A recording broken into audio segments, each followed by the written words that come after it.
All right, before we go on to MIDI effects, let me just say that later in this series of courses, I will be walking through how to use every single one of these audio effects and MIDI effects. So let's go over to MIDI effects now.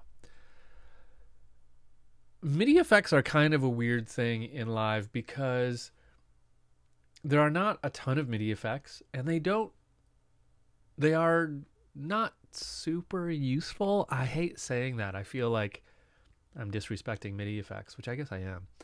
But they can do a handful of things, but of everything, this is probably the one I click on the least, especially in Live 12, because the most popular one to me was arpeggiator, and there's other ways to do arpeggiation now. But we will go through how every single one of these works later, and maybe you'll find something that's like super important to you. But for the purposes of the browser, just remember that these can only go on MIDI tracks.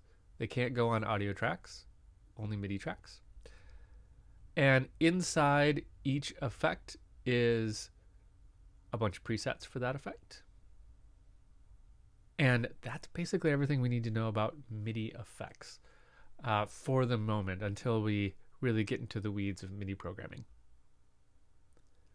So let's move on to modulators.